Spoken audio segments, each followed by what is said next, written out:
en vivo. Hermanos y hermanas, muy buenas noches. Sean todos ustedes bienvenidas y bienvenidos a su programa Charlas Bíblicas desde la ciudad de Querétaro, México.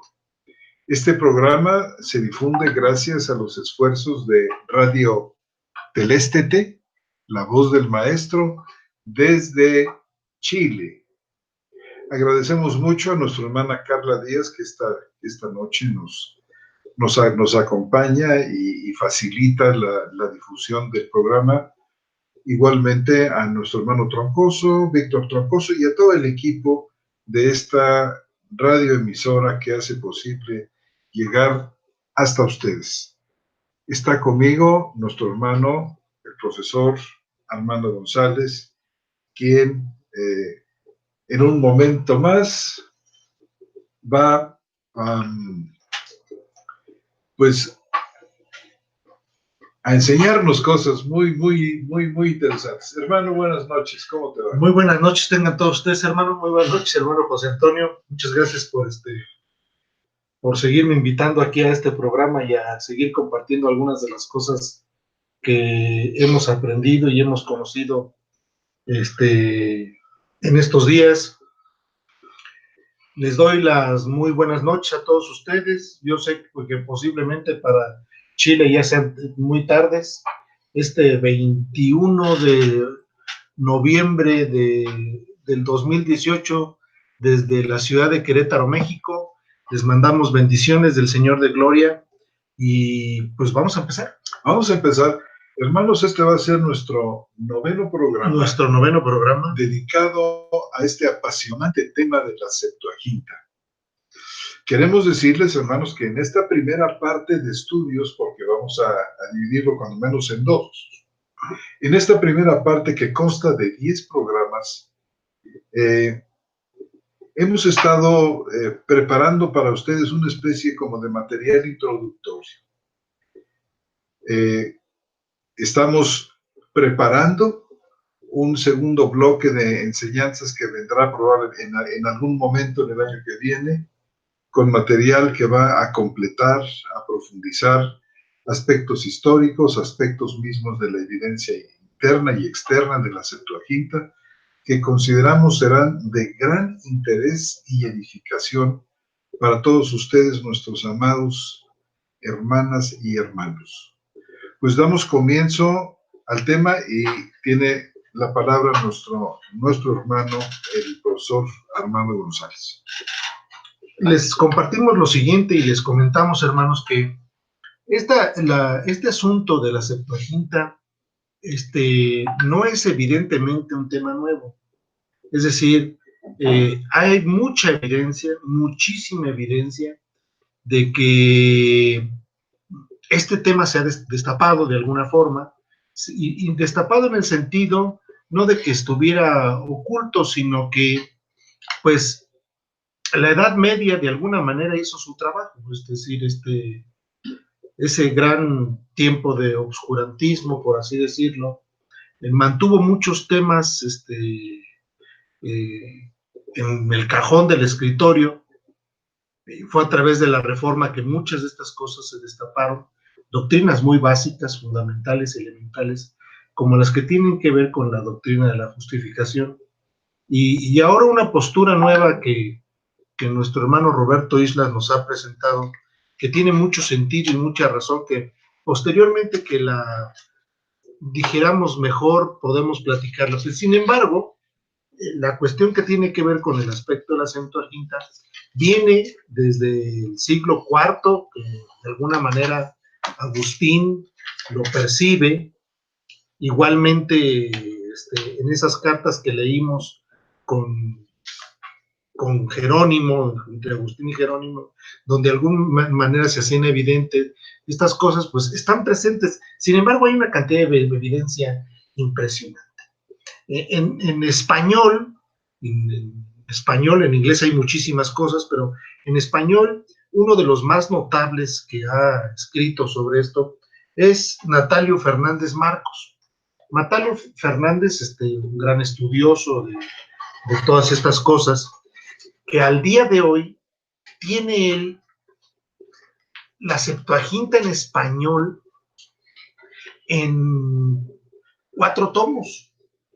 Entonces, un tomo que refiere propiamente al Pentateuco, otro tomo que refiere a los profetas, otro tomo que refiere a los poéticos, a los libros poéticos, un cuarto tomo que refiere a los libros históricos, y ha hecho un trabajo pues, excepcional, impresionante. Es decir, nosotros hemos tenido la fortuna de poder conseguirlo todos los tomos y darnos cuenta del trabajo que hizo, y pues básicamente es una Septuaginta en español, por así decirlo. Una traducción al español magnífica, hermanos, que se las recomendamos. Pero aunado a eso, Natalio ha escrito una cantidad de obras impresionantes, varios libros. Entre ellos hay un libro que se llama Septuaginta, la Biblia griega de judíos y cristianos, publicado por la editorial Sígueme, que son editoriales católicas, pero que refieren un montón de elementos y de datos interesantes, muy interesantes. Y yo me voy a permitir hoy, así como lo hicimos como cuando la evidencia que había entre Agustín y Jerónimo, ahora me voy a permitir leer unos fragmentos del libro de Natalio Fernández en la página 82, perdón. El título es Los nuevos textos hebreos, pero en la página 83, en el último párrafo del libro, voy a leer, el libro está plagado de datos interesantísimos. Solamente yo voy a leer algunos que creo que vale la pena que conozcamos. Y cito a Natalio Fernández. Dice, pero por encima del debate actual en torno a los diferentes tipos textuales, a su terminología y a la adecuación de los datos a las diversas teorías, no podemos perder de vista la revalorización del texto de la Septuaginta como consecuencia de la confirmación de muchas de sus lecturas en los documentos hebreos del Qumran. Es decir, Natalio puntualiza que no podemos perder de vista cómo se ha revalorizado el texto de la Septuaginta como consecuencia de la confirmación de muchos de las lecturas en los documentos hebreos del Qumran. Dice, se ha constatado además que por los grandes cambios que la Septuaginta presenta respecto al texto masorético en libros como Samuel y Jeremías, han sido descubiertos textos hebreos en la cuarta cueva del Qumran y con respecto a Samuel y Jeremías, próximos al texto base del que se tradujo la Septuaginta. Es decir, hay un texto base que el hermano Roberto nos decía, y que es un texto que había sido ya conformado a través de la historia por el pueblo hebreo, y este texto base fue el que se usó para la traducción de la Septuaginta. Creemos nosotros que ese texto base es el texto de Esdras. Es el texto de Esdras que, bueno, refiere la escritura que Esdras lo tenía. Como ejemplo tenemos algunas citas del Señor Jesús, principalmente en el libro de Lucas, cuando el Señor se le entrega el rollo del profeta Isaías. El Señor da lectura al profeta Isaías. Sin embargo, ese texto del profeta Isaías que lee el Señor Jesús en la sinagoga coincide con la Septuaginta. Entonces, ese texto hebreo que lee el Señor Jesús es un texto base, es el texto que se utilizó. Al nosotros leerlo de la Septuaginta, los textos coinciden y decimos, fue de ese texto del que se tradujo, del que se partió. Efectivamente. Entonces, Natalio dice que estos manuscritos encontrados en el Qumran, en la cueva 4 sobre Samuel y Jeremías, son próximos al texto base del que se tradujo la Septuaginta. Dice, se ha reivindicado de este modo el valor de la Septuaginta como una tradición fidedigna, no del texto masorético, sino de un texto hebreo alternativo que en algunos libros circuló como una edición distinta del masorético o del texto de los masoretas. Dice, en teoría, los desacuerdos de la Septuaginta con el texto hebreo recibido, que se conoce como textos receptos, pueden remontarse a un texto hebreo distinto al masorético y en ocasiones más antiguo que este. Gracias a los documentos de Qumran, hoy somos conscientes de que algo que ni Orígenes ni Jerónimo podían sospechar a pesar de conocer dichas diferencias. Que la Biblia griega contiene variantes reales, textuales y literarias del hebreo, de forma que hay que respetar ambas tradiciones, la hebrea y la griega, sin intentar reducir a acomodar la una o acomodar la una a la otra. Es decir, aquí Natalio Fernández distingue que hay un texto base bajo el cual se tradujo la Septuaginta, que no es el texto masorético, y que evidentemente hay diferencias como las que hemos venido de alguna manera señalando. Y hay evidencias a veces mínimas, hermano. Yo creo que hoy vamos a tratar unas mínimas y unas máximas. Pero como mínimas, miren, vamos a abrir nuestras Biblias en Jonás, hermanos, por favor, para que veamos una diferencia mínima, pero finalmente diferencia. Vamos a leer, no vamos a ir al Nuevo Testamento, pero vamos a leer Jonás 3:4. Jonás 3:4, lo vamos a leer del texto, vamos a leer Jonás 3:4 del texto masorético. Denme oportunidad de buscarlo, hermanos, y ahorita lo leemos de la Septuaginta. Jonás 3:4.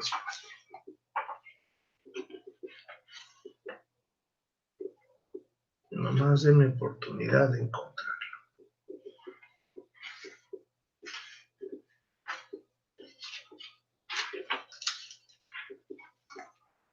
Sí, si ustedes tienen por ahí su texto masorético,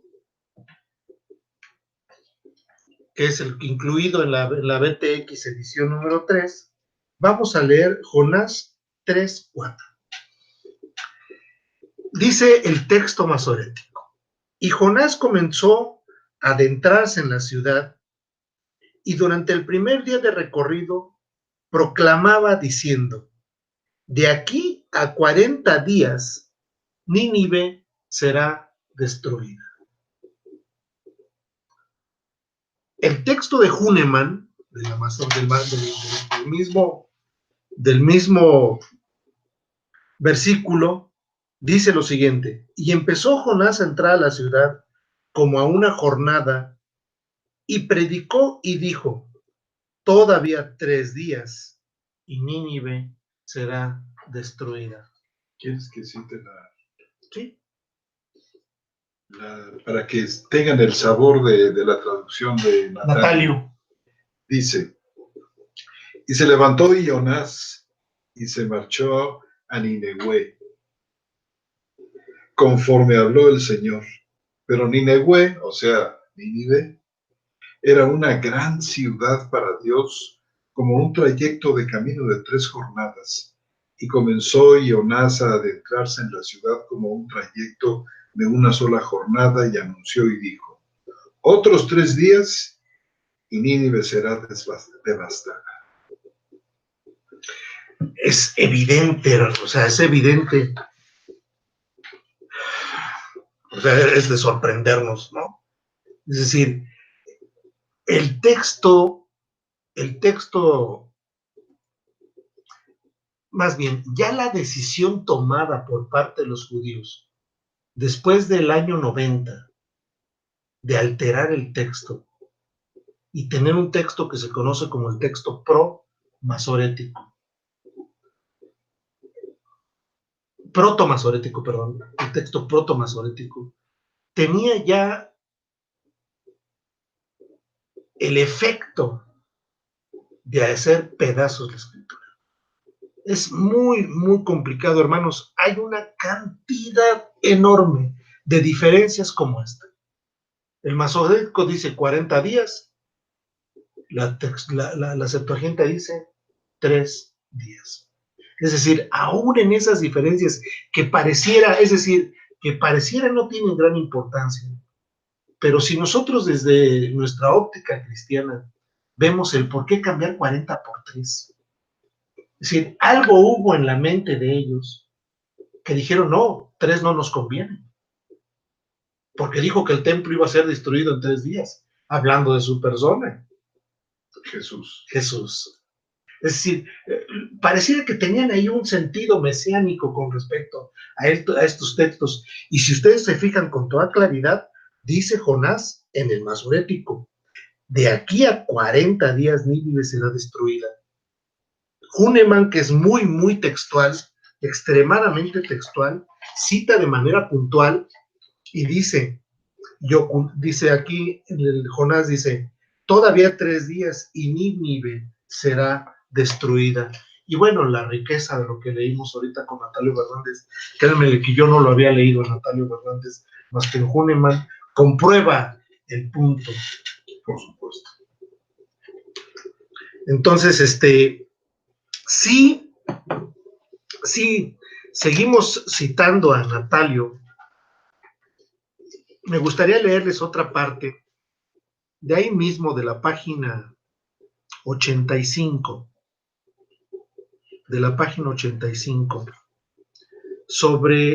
es un apartado que Natalio habla sobre la crítica textual y la crítica literaria, en su libro en el capítulo 6. Acabamos de leer un pequeño apartado que dice los nuevos textos hebreos, en donde él de manera muy clara dice que existen las diferencias, ¿sí? Pero se me hizo demasiado interesante lo que dice Natalio Fernández en este párrafo, y dice, en este apartado, dice Natalio, no pretendo decidir sobre la prioridad de un texto sobre otro, lo cual es objeto de un intenso debate en el momento actual, sino tan solo ilustrar el fenómeno tomado como ejemplo el libro de Jeremías. Dice, como es bien sabido, el texto griego de Jeremías, es decir, el texto de la Septuaginta, es una sexta parte más breve que el texto masorético. O sea, cerca de 2.700 palabras del texto masorético faltan en la Biblia griega. Además, la sucesión de capítulos y versículos difiere con frecuencia en el hebreo y en la versión griega. La crítica bíblica se encontraba ante un dilema, el de dilucidar si estas diferencias se debían al traductor griego o si éste traducía de un texto base hebreo distinto del que conocíamos. Gracias a los fragmentos de la Cueva 4 del Qumran de Jeremías, que reproducen las dos características principales del texto de la Septuaginta, parece claro que el traductor seguía un texto hebreo cercano al de estos fragmentos del Qumran y distintos del protomasorético. Y el protomasorético es el texto después del año 90, donde ya decidieron de manera frontal alterarlo como tal. Y con esto quiero decirles, hermanos, que es muy, muy fuerte a raíz de que nosotros adentramos más en este análisis, ver que las diferencias son enormes y que, ¿saben qué? Los judíos nos han dejado sin Antiguo Testamento, porque han hecho un cajón vacío de él. Y sigue diciendo, el traductor griego de Jeremías, por tanto, no abrevió el texto hebreo, como habían pensado muchos exégetas, sino que, a juzgar por el estudio comparativo entre los dos textos, fue el redactor del texto masorético el que editó una forma ampliada del texto base de Septuaginta. ¿Qué opinas? Caray, hermano, pues que estas informaciones, estos datos, realmente, hermano, no los conocíamos. Y habíamos dado por sentado una serie de presuposiciones con respecto al Antiguo Testamento hebreo que vienen a ponerse en tela de duda en virtud de los nuevos descubrimientos. Realmente Qumran ha venido a ser un parteaguas. ¿Sí? No es normativo. No es normativo. Porque es un montón de pedacería, por así decirlo, de fragmentos, pero muchos de ellos, como el caso de Jeremías, ahí están. Y lo que ha venido, como Natalio sostiene, que estos documentos encontrados en Qumran han venido a revalorizar el texto de la 70. Porque estos documentos encontrados en Qumran están mucho más cerca de la Septuaginta. Claro. Que del texto masorético. Del texto base. Del texto base. Del texto masorético, ¿no? Sí, sí, claro. Y yo creo que, bueno, esto es importante y sobre la marcha han venido descubriendo muchas cosas. Hoy en la mañana estaba analizando un documento donde, por ejemplo, se citan, dice aquí el autor de este libro, que es, ahorita con mucho gusto les voy a decir cuál es, se llama Notas sobre la Septuaginta, déjenme darles el nombre, tengo el apellido. R. Grant Jones. Grant, pero es, ahorita les digo cómo se llama, es R. Grants. Tiene una serie de listas y de estadísticas y gráficas que son interesantísimas. Estábamos comentando un poco antes de comenzar el programa nuestro hermano Armando y su servidor sobre esta lista inmensa que dice ocasiones donde la Septuaginta es citada en el Nuevo Testamento contra el sentido del texto hebreo. Es decir, si nosotros leemos el texto masorético, en los pasajes que se señalan aquí, en cada uno de ellos, nos vamos a encontrar que el texto de la Septuaginta citado en el Nuevo Testamento realmente contraviene, está contra el sentido del texto masorético. Y saben ustedes, la lista es verdaderamente inmensa, no he contado las citas, pero están arregladas desde Génesis hasta el último libro del Antiguo Pacto. ¿Cuántas te gusta? ¿Cuántas te parece, hermano, que sean? Sí, son una cantidad importante. Una cantidad muy grande, han de ser unas 200 o 250 citas.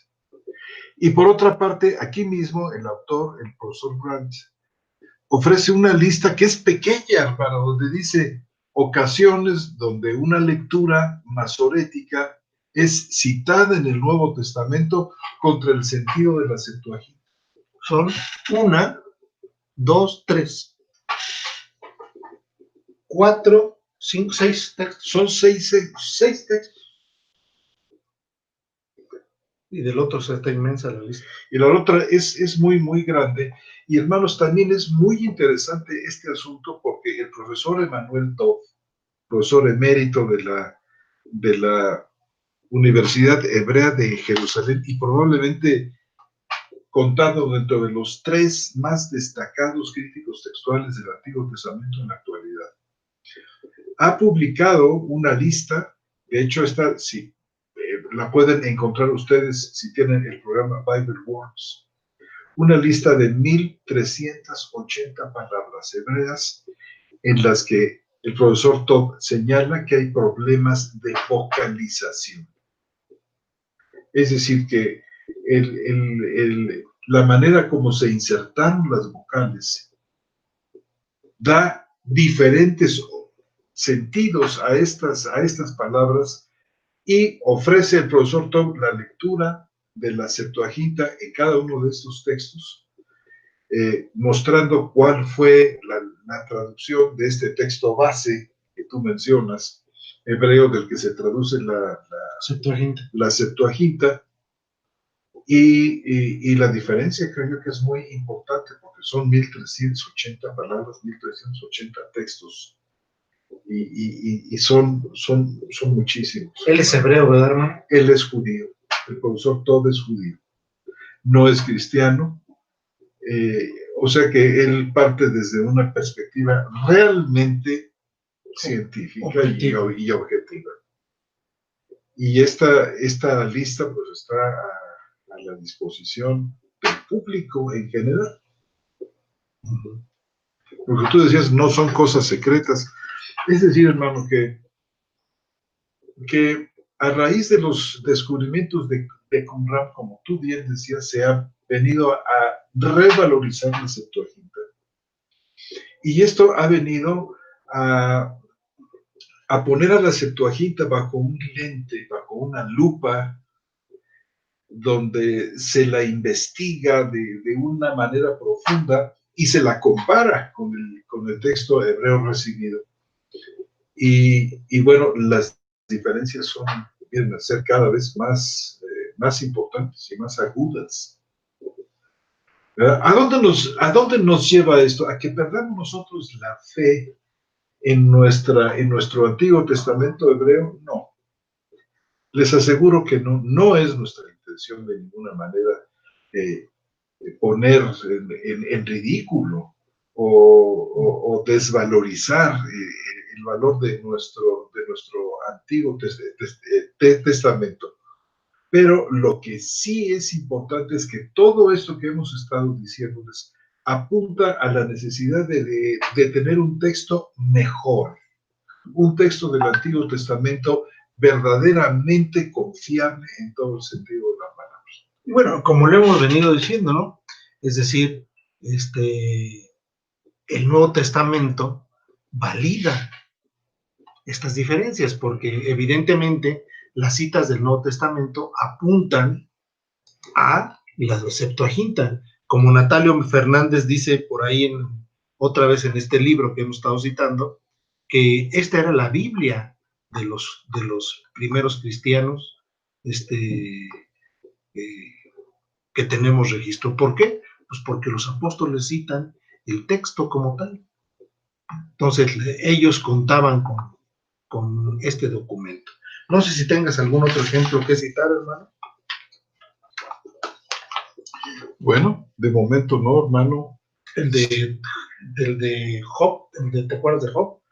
Ah, sí, hermanos, eso si quieres que entremos a Job. Sí, hermanos, ¿cómo no? Bueno. Porque si bien hay textos que tienen una mínima alteración, por decirle mínima, es decir, cambiar de 40 a 3, tenemos algunos textos como el de Jeremías, que tiene una diferencia de 2.700 palabras. Exactamente. O sea, es más corto el texto de la Septuaginta que el texto masorético de Jeremías por 2.700 palabras. Bueno, pues saben ustedes, hermanos, que el libro de Job, en el capítulo 2, presenta algo de lo más interesante. Algo que está ausente del texto masorético, pero está presente en la Septuaginta. Son 5 o 6 versículos fascinantes, por decirlo menos. En estos versículos nos encontramos nosotros, hermanos, con la historia de la esposa de Job. ¿Qué fue lo que pasó con ella después de que aquella mujer hubiera perdido a sus hijos que hubieran desaparecido sus bienes y que se encontrara prácticamente de la noche a la mañana en una pobreza tremenda. La señora, que era en otro tiempo rica, poderosa, casada con un hombre extraordinario como lo era Job, de repente se encuentra en la más abyecta de las pobrezas. Pero inexplicablemente el texto masorético omite estos versículos en el capítulo 2, donde se narra esta historia. ¿Qué pasó con ella? 5 o 6 versículos nada más, pero 5 o 6 versículos interesantísimos que no había por qué quitarlos de allí. Y esto habla de las diferencias. No era un problema de traducción ni de interpretación, como muchos dicen, de los traductores que vertieron del hebreo al griego en la Septuaginta. Era un problema de base textual diferente. Claro. Fíjense ustedes cómo dice. Estamos en el capítulo 2 de Job. En el capítulo 2, voy a leer con un poco de contexto, hermanos, desde el versículo 4. Dice, y respondiendo el calumniador dijo al Señor, piel por piel, piel por piel, cuanto pertenece al hombre, por su vida lo pagará. Pero a pesar de todo has enviado tu mano para tocar sus huesos y sus carnes, a ver si a la cara te bendice. Y le dijo el Señor al calumniador, entendido este calumniador como Satanás, mira, te lo entrego, protege solo su vida. Y partió el calumniador del lado del Señor e hirió a Job con una llaga mala, desde los pies a la cabeza, y tomó un trozo de vasija para raspar el pus, y se asentó en el basurero fuera de la ciudad. Y pasado mucho tiempo le dijo su mujer, ¿hasta cuándo vas a estar diciendo, mira, aguanto un tiempo, un poco más, mientras conservo la esperanza de mi salvación? Mira, pues se ha borrado de la tierra tu recuerdo. Los hijos y las hijas, dolores de mi vientre y fatigas, con los que en vano me fatigué entre esfuerzos. Y tú mismo, entre putrefacción de gusanos, estás sentado y pasas la noche a la intemperie, y yo errante y de criada, de sitio en sitio y de casa en casa, esperando a que se ponga el sol para descansar de las fatigas y de los dolores que ahora me oprimen. Pero di alguna palabra contra el Señor y muere. Pero él, dirigiéndole la mirada, le dijo a ella, como una de las mujeres insensatas has hablado. Si lo bueno recibimos de la mano del Señor, lo malo no vamos a soportarlo.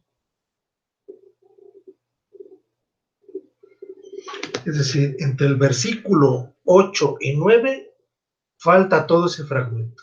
Falta todo este fragmento, que además es interesantísimo y explica perfectamente aquello que la mujer le dice, habla una palabra contra el Señor, o como dicen nuestras Biblias, maldice a Yahvé o maldice a Dios y muérete.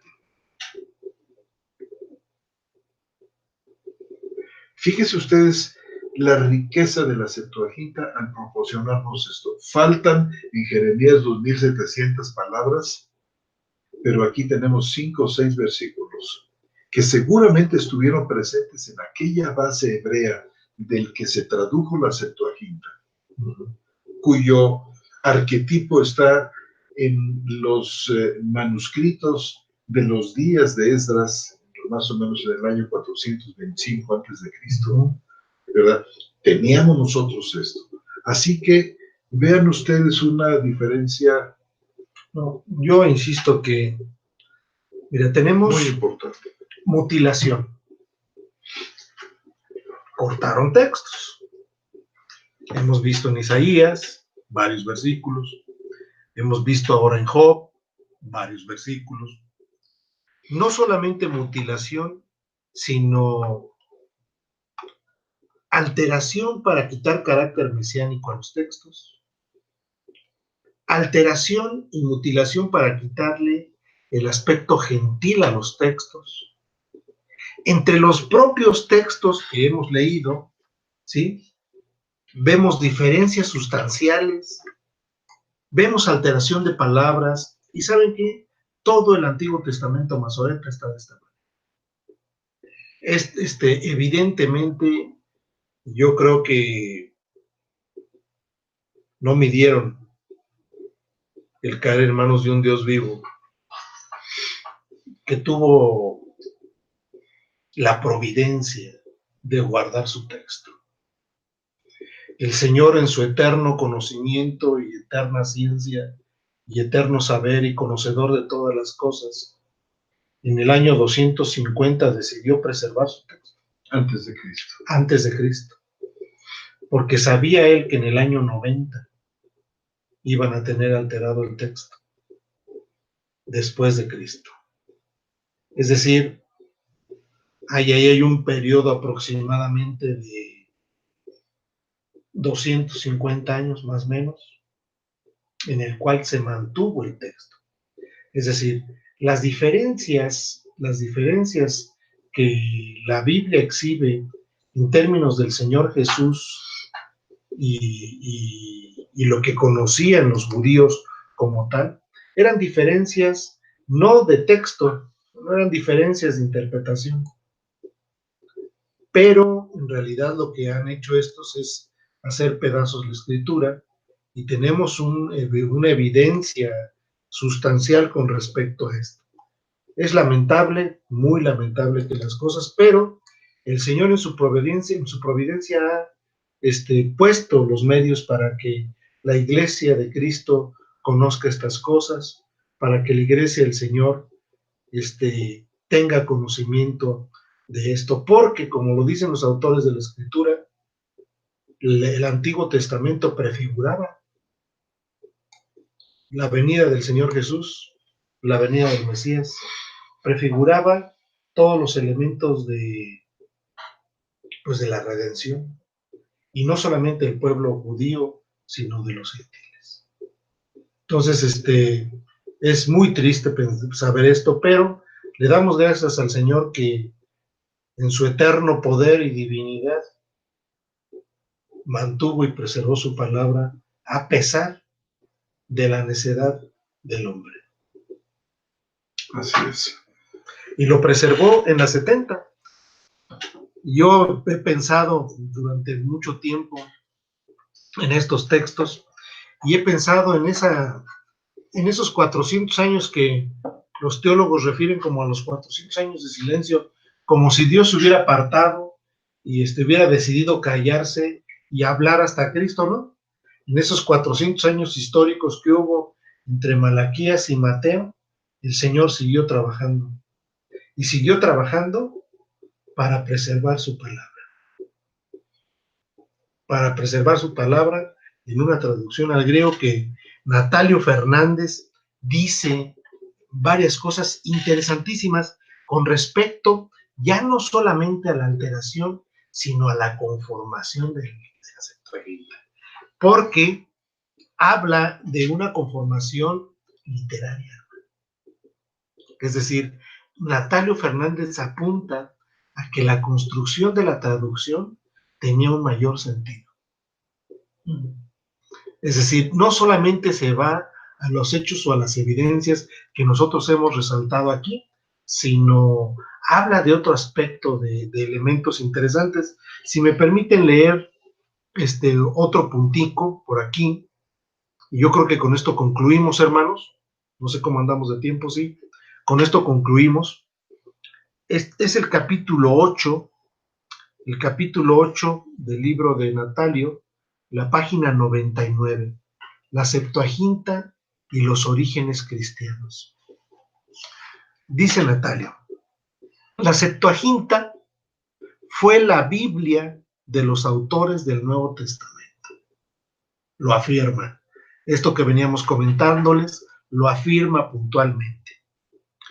Su omnipresencia se detecta no solo en las citas, lo que también referíamos, sino en las palabras clave que sirven de inspiración y facilitan a sus traductores el acceso a los recursos hermenéuticos. También en otras múltiples formas de influencia. La Biblia griega se transmitió en círculos cristianos desde que fue adoptada como la Biblia oficial de la Iglesia. Fue a su vez la Biblia de los primeros escritores cristianos y de los padres de la Iglesia. Y sigue siendo la Biblia de la Iglesia Ortodoxa Oriental. En el cristianismo primitivo se la utiliza como una obra literaria autónoma y en la práctica los usuarios se olvidan de que es una traducción. Los autores cristianos tratan de buscar un sentido a los pasajes oscuros dentro del sistema lingüístico griego.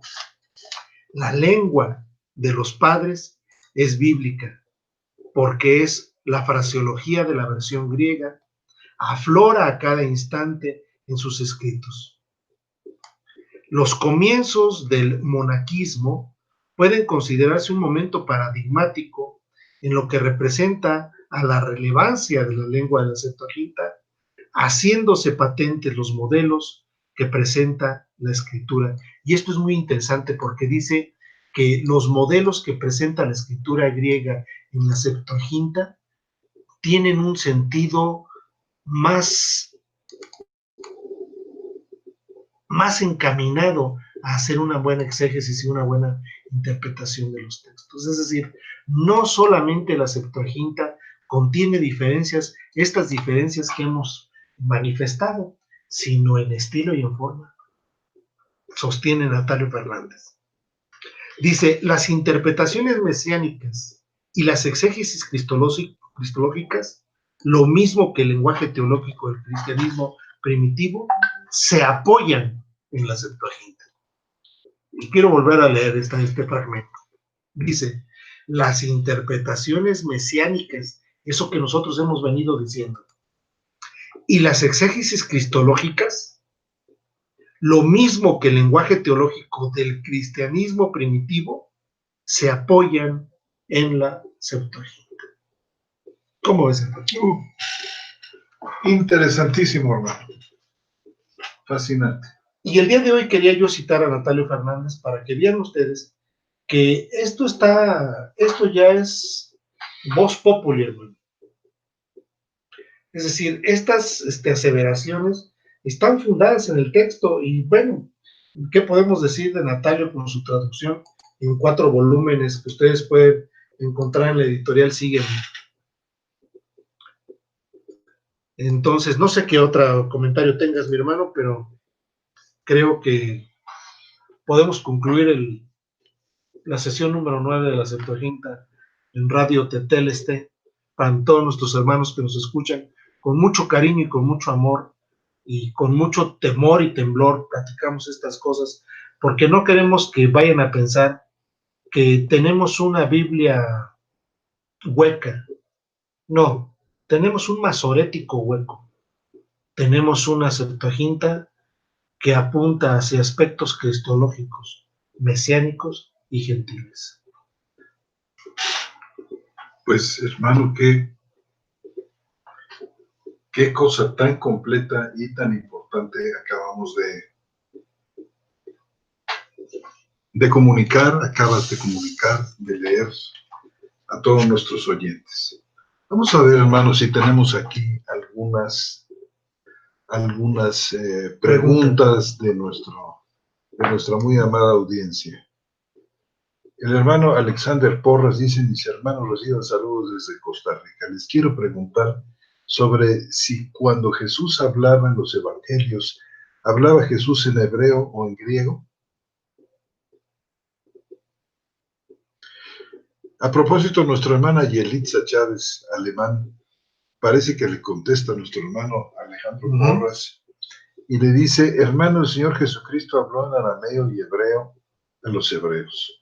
Ahora los evangelios se escribieron como registro de lo sucedido y fue en griego coíneo. Efectivamente. Así es.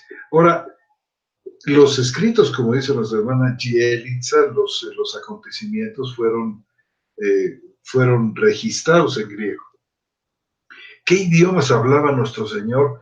Hermanos, pues bueno, está por demás decir que nuestro Señor los hablaba a todos, pero yo creo que tuvo nuestro Señor encuentros diversos entre judíos que normalmente hablaban arameo. Seguramente encontró también con una buena cantidad de judíos que hablaban griego, los cuales eran muchísimos y habitaban primordialmente en la zona de Galilea. Yo creo que nuestro Señor tuvo que dirigir la palabra a algunos de ellos, a la mayoría de ellos en arameo y muy probablemente en griego en algunas ocasiones. Quizás cuando estaba en la sinagoga, pues leía, como tú bien decías, hermano, cuando le pasaron el rollo del profeta Isaías. Yo creo que es muy, muy probable que haya leído nuestro Señor en hebreo, un idioma que pues ya era de uso sumamente restringido solamente para la gente educada, las autoridades, la gente, los levitas, los sacerdotes, los escribas. Fue como quedándose solamente en ellos. El hebreo realmente se había perdido un buen número de años. 450 años antes se había perdido el hebreo como la lengua de todos los días. Y bueno, pues... Sí, la hermana Yelitza Chávez Alemán le contesta de alguna manera a nuestro hermano Alexander Porras. Hay otra pregunta a nuestro hermano Jesús Lozada. Dice: buenas noches desde la Ciudad de México, queridos hermanos José Antonio Septién y Armando González. Al final del programa pasado, nos instruía nuestro hermano Septién, el doctor Islas, que los paleógrafos pueden determinar la data de los papiros, pero no así de la tinta. ¿Cómo puede saberse entonces a ciencia cierta la data de inscripciones, como en el caso del código Hammurabi, tabletas de arcilla, etcétera? ¿Se hacen solamente conjeturas o se puede, mediante algún procedimiento, saber la data exacta de las inscripciones en piedra y objetos de cerámica? Mira, yo no sé si los paleógrafos hagan eso, no tengo la certeza si un paleógrafo pueda hacer ese tipo de análisis. Nuestro hermano Roberto Islas, de formación, es decir, su formación original es químico, él es químico en alimentos, y tiene muy buena idea de lo que representa a través del método del carbono por determinar la antigüedad de piezas. En el caso de los escritos, según entiendo, se puede determinar la edad del papel, pero muy complicada la edad de la tinta, obviamente por cómo están deteriorados o quizás conformados. Yo creo que para poder determinar todo lo demás, se sigue usando el mismo procedimiento, el procedimiento del carbono, para poder determinar la edad de las piezas que se tengan. Según hemos platicado en algunas ocasiones con él, tienen una precisión puntual con respecto a determinar qué edad tienen las cosas. Exacto. En ocasiones, determinar la antigüedad de documentos, ya sea de papiros o sea de estos materiales, sí, que se hacían de becerro, de pieles, ha sido muy complicado por cuanto estos materiales vivos, de alguna manera, han venido formando capas en ocasiones de muy diverso, y es complicado, de muy diverso tipo, que pueden hacer engañosa la lectura del carbón. Enzimas, ¿cómo se llaman estos productos vivos microscópicos que cubren? Sí, pero finalmente tienen que ser mira, yo te pongo como ejemplo, durante algunos años yo tuve la oportunidad de dirigir todos los esfuerzos escolares de la Universidad Autónoma de Querétaro. Y en aquel tiempo nosotros hacíamos los títulos de los egresados, de los titulados de la universidad, de todos los estudiantes, en piel de puerco. Entonces me entregaban unas hojas laminadas ya muy bien hechas para poder hacer el título de las personas. La persona que me hacía los títulos los hacía a mano. Se tardaba muchísimo, pero los hacía a mano, con tinta muy especial, porque la tinta con el tiempo se perdía. Por ejemplo, si las autoridades de la universidad firmaban uno de esos cueros con algún bolígrafo que no tuviera una tinta muy buena, con el transcurso de los años regresaban los estudiantes a decirme, cámbiame mi título porque se borraban las firmas. Con toda seguridad, pues llegó a pasar cosas de este tipo, es decir, ver qué tintas animales, es decir, vegetales podría tenerse, pero eso es una cuestión complicada. Pero todo lo que tiene que ver con piedras, con cerámica, con tablillas, con todo eso, así, y huesos y todo eso. Ostracas y sí, eso. No hay gran dificultad.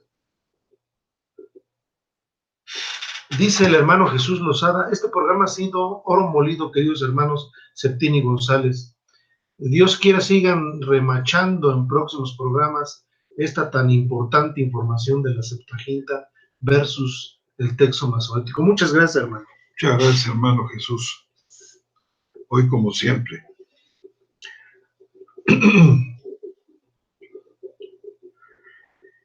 Y bueno, pues creo que no hay hasta este momento alguna otra intervención, comentario. Irma Valderas.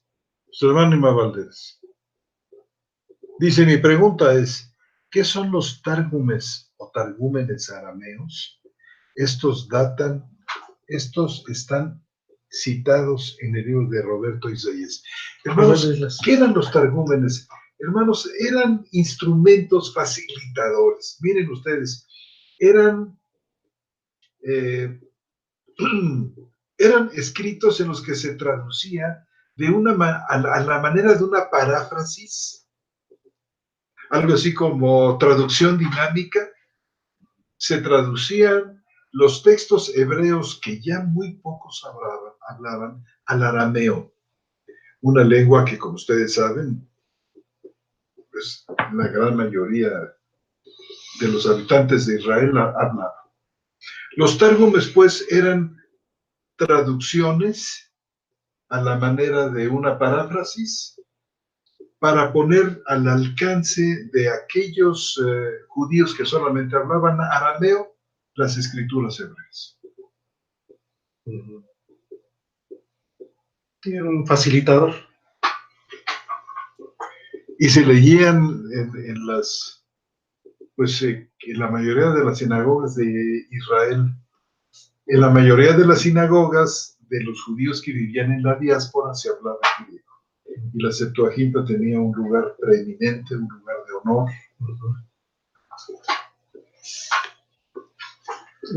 Roberto debe citar lo que es un tárgumen en su apéndice. Yo creo que sí. Espero que esto le resulte claro a nuestra hermana Irma y a nuestros oyentes.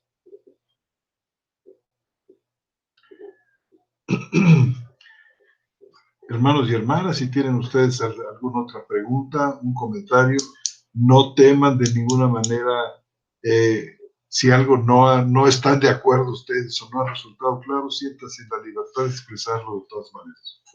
Nuestra hermana Yelitza Chávez Alemán dice, les saludo desde California, Kenfield, y gracias por cada aporte y dedicación estar más conscientes de la historia de textos bíblicos, más conscientes de la historia del texto bíblico. Así es, hermana Yelitza.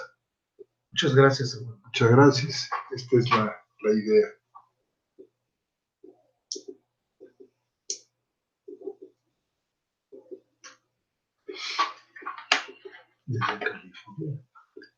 Desde California. Hermano Jesús Lozada, copio y pego lo que hay en YouTube. Por favor, un segundo. ¿Cuánto le agradecemos, hermano Jesús? Porque hay un chat también en el YouTube, desde donde nos están viendo algunos de nuestros hermanos y hermanas, y allí hacen preguntas también. Muchísimas gracias, hermano Jesús. Irma Valdera, saludos a todos. Vicky, buenas noches, hermanos. José Gustavo, buenas noches y gracias por esta nueva oportunidad. Valfre Cordellora, estamos en vivo, será una charla apasionante, estamos alegres. Aviv, Quesep, saludos, hermano José Antonio, desde el puerto La Cruz de Venezuela, bendiciones para todos ustedes, hermanos. Gracias. El hermano Alexander Podas, saludos, mis hermanos queridos. Muchas gracias, hermanos. Jesús L.E., buenas noches a todos, hermanos. Un saludo fraterno desde la Ciudad de México, México. María Beatriz Escampini, saludos a cada uno desde Pinamar, Argentina. Gracias, hermana. Berito Aguirre, mensaje. Hay algunos que no están completos. Armando Perales, buenas noches, queridos hermanos. Pienso que el Nuevo Testamento declara cuál es el mejor texto, como ustedes lo están comprobando. Un detalle que se nos pasó aquí, hermanos, es que en la Biblia Textual, cuarta edición, donde se propone una restauración de partes del texto del antiguo pacto, ya aparece la sección de Jonás que leímos hoy en el capítulo 2. No, pero dice que traduce igual al texto masorético, ¿no? Es que no todos las identificaron. Pero bueno. Dice Manuel Z, saludos, hermanos. Hermana Irma, hermano Jesús. Melvin Sáenz, buenas noches para todos y saludos por los expositores, excelente. Aquí cabe un comentario. En el primer siglo se marca la diferencia de la iglesia con sus patriarcas y con sus prácticas y los textos de las 70. 2.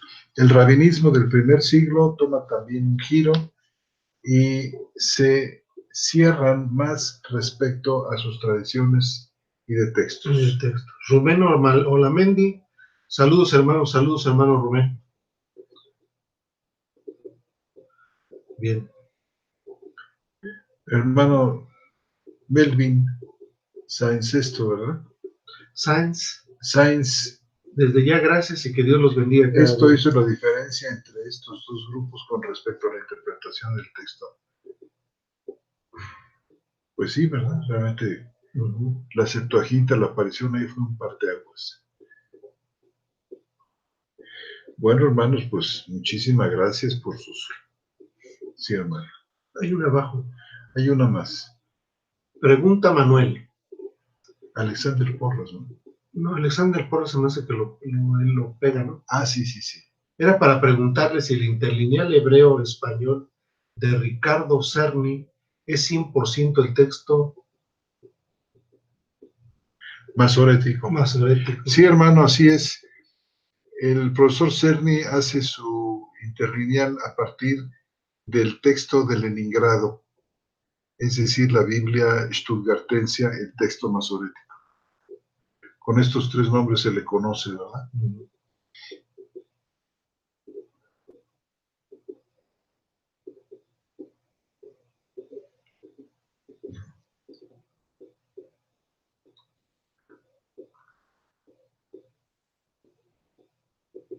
Pues bueno, pues muchas gracias, hermanos. Muy queridos hermanos. Dios los bendiga, que el Señor de Gloria esté con ustedes, y la próxima semana continuaremos con la última charla bíblica de la Septuaginta. En esta ocasión parece ser que también nos va a acompañar nuestro hermano Roberto Islas. Entonces aquí estaremos con ustedes puntualmente, amigos. Que Dios los bendiga. Dios los bendiga. Muchas gracias a Radio Telestet y a su equipo que hizo posible la transmisión de su programa Charlas Bíblicas.